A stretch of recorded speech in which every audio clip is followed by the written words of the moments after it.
ngay fay salaire suñu impôt la koy jëlee. Bara Gaye fan lay contribuer de par le PIB brut Bara Gaye fan lay fay courant crée man nga dégg muy réclamer redevance Senelec yi mu amel commune bi moom fan lay fay courant këram. commune de Mbao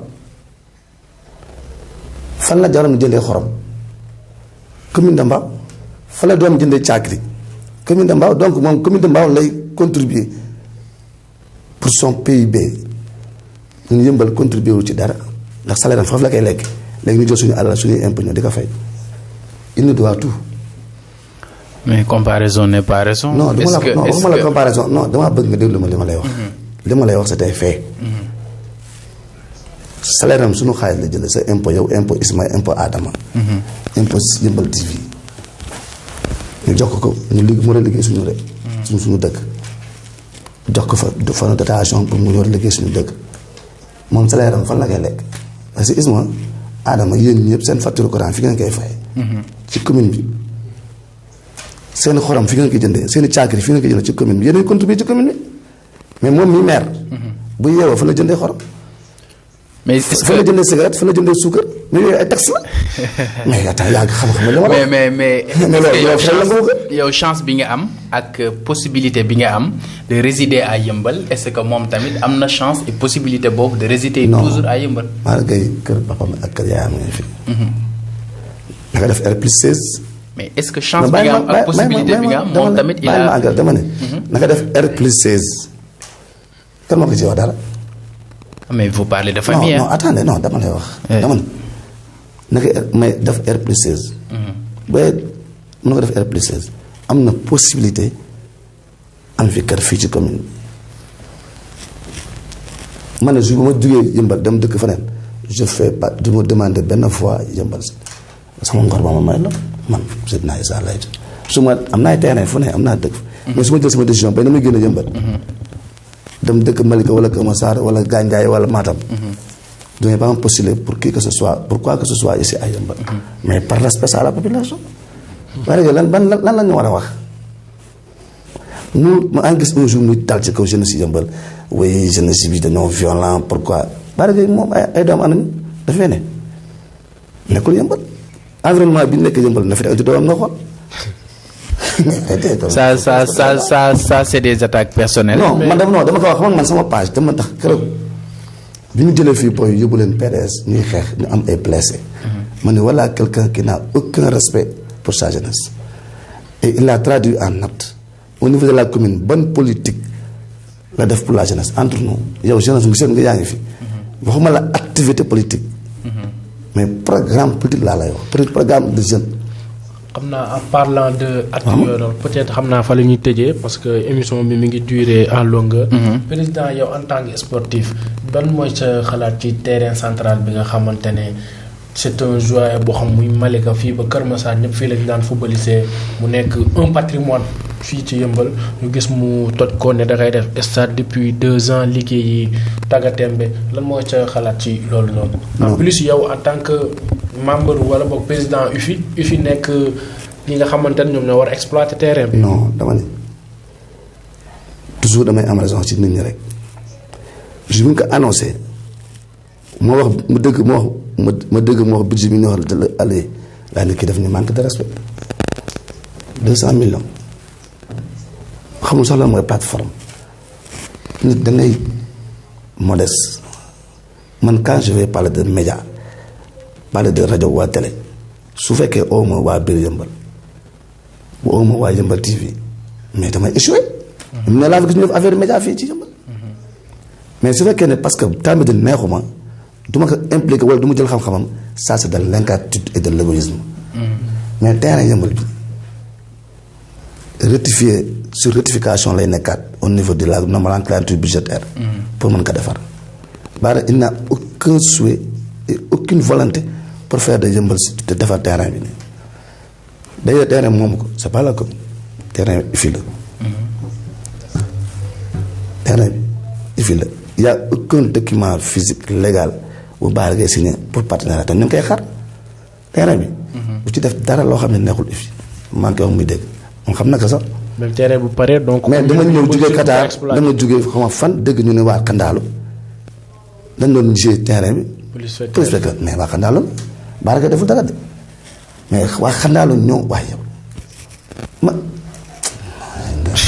Monsieur le président juste damay. mais yow Kandaalu ñu war a Kandaalu nga xam ne daan Tabaski. rey suñu xar si ngoon gi am match ñu war ko jouer foofu. temps au début yëngu nga. dañ daan Tabaski ba ngoon ñu dem naan moom ñu dem def bale foofu. Baraka joxul respect jeune Sénégal jeune Yeumbeul mais waa Yeumbeul nag je pense que ñoom fu ma jaar dina naan dañoo am gàcce ci Bara man ma am gàcce ndax man bañ koy taxawal laa leen wax ne kii ce n'est pas l'homme idéal man dama ko wax de. ba pare man leen bokk ma ci gëwuma ko parce que xam naa sa dont il est capable. mënuñu tax dama seetaan. man je suis fier et à l'aise et équilibré. parce que nit da ngay jox cër say nawloo ñi nga nekkal. c'est ça son défaut. il faut s'entourer des gens qui sont médiocres et qui ne disent pas la vérité man bon genre boobu su fekkee am na fulla yu wax li mu bëgg a wax nit ñu war a am fedd wax li ñu ko bëgg a wax. te Yeumbeul gi dañ fi juddoo yaroo fi màgg fi fekk fi baax fekkuñu fi y a pas quelqu'un ku ñu war a mën a tere wax suñu xalaat. fii ci dëkk bi amul. ça c'est vrai damay revenir juste ci benn affaire par rapport ak jugement bi nga def ci ses réalisations vous avez parlé de jeunesse.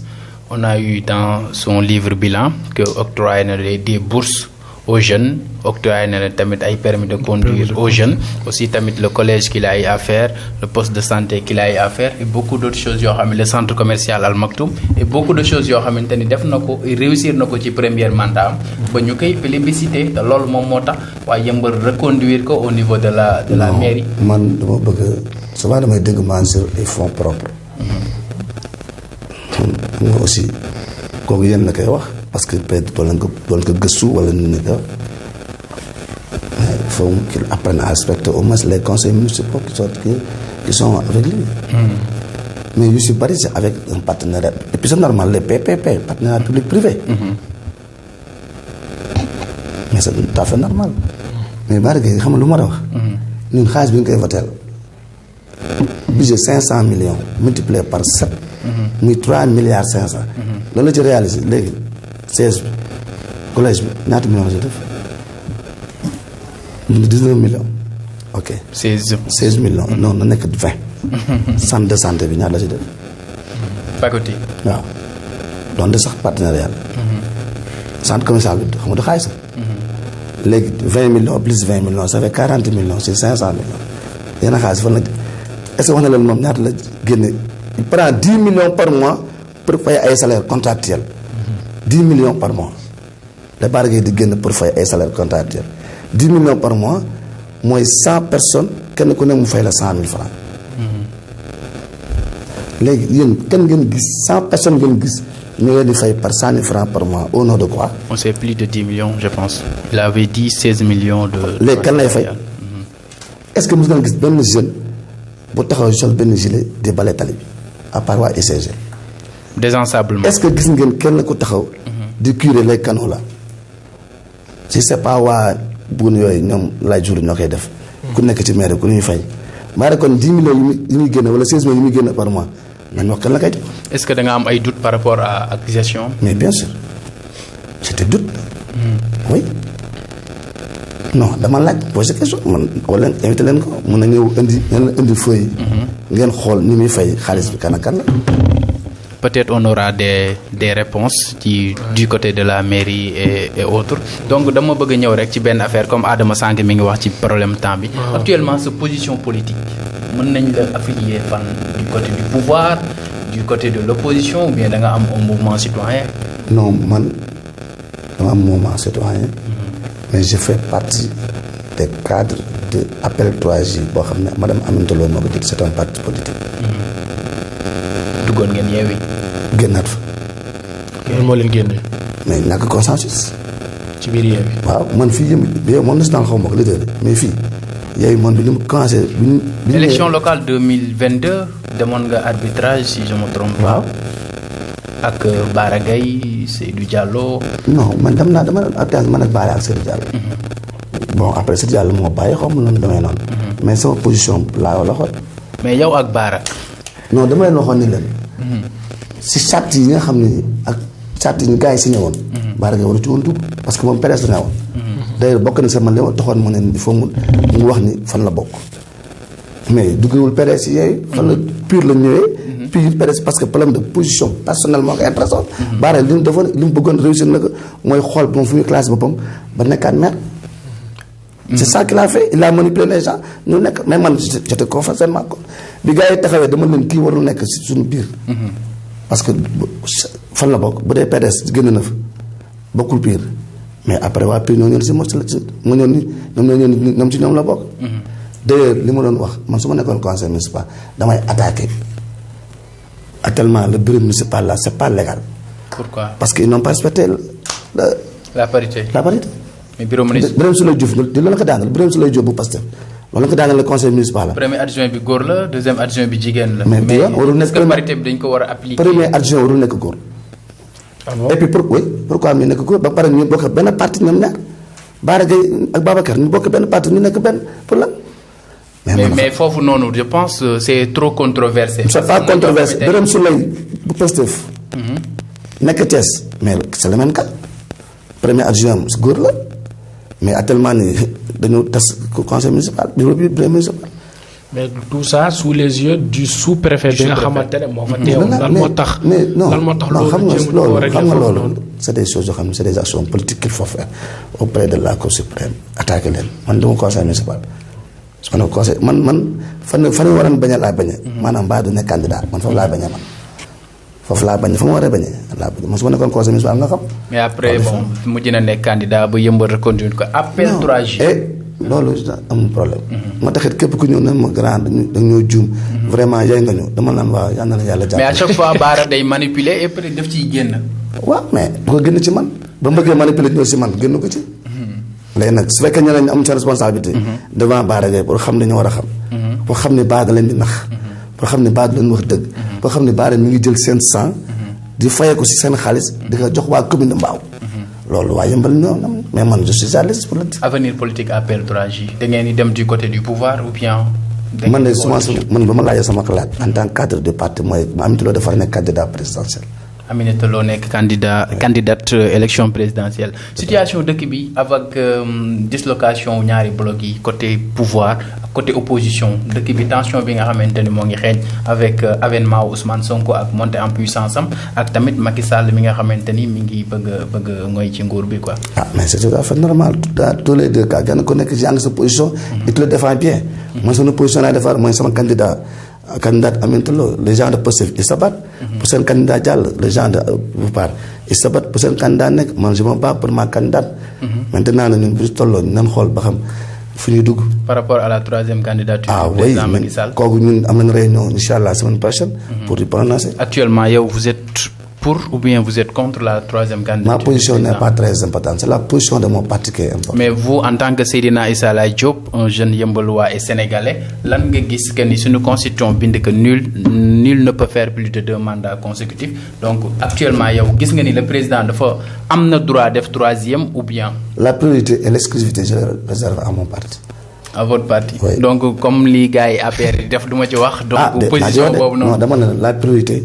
et l'exclusivité je réserve à mon parti par respect. donc lu sa parti wax rek. maa la wax mais on va discuter suñu parti. foofu c'est la démocratie.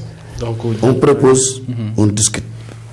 waaw donc jàpp naa ne. loolu leer na monsieur le président.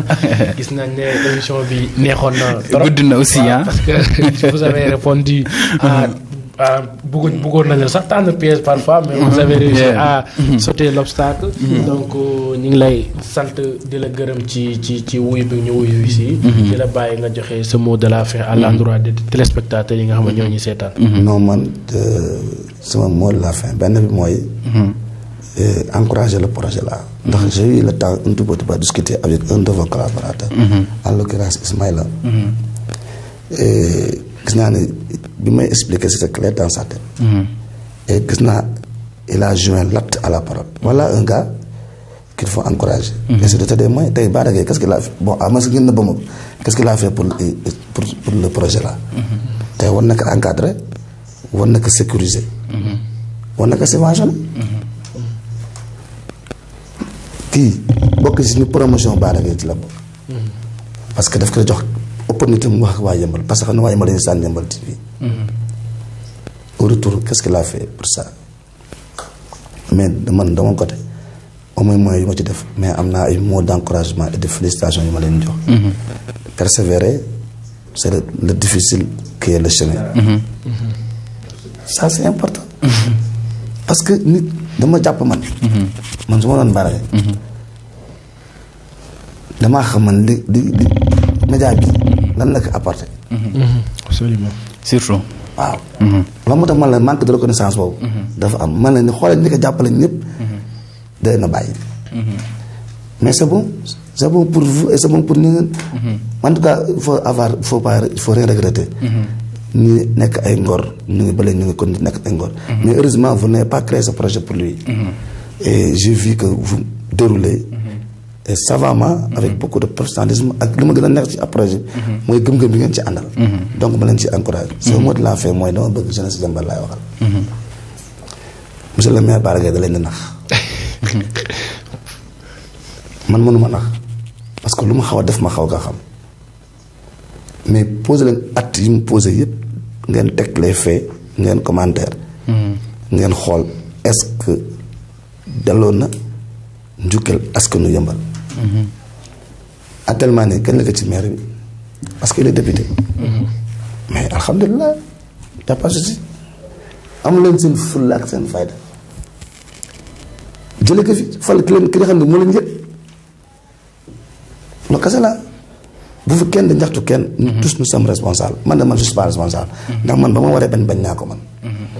yàqu si la sama relation ak moom mais tout ce qui est Yeumbeul moom am nga ci xarit. da nga koy defar ñu ànd defar ko bëgg ko defar ñu wala ne bëgg ko defar waaye ñun bëgguñu la donc vraiment may encourager les jeunes de Yeumbeul à persévérer buñ xaar kenn ci dara. bu dee Yeumbeul maire bi la ñuy compter ñun ñëpp dinañu sa suux. macha allah. waaw di El Hadj Tambédou di la bàyyi nga tàggatoo avant ñu tëj tàggu.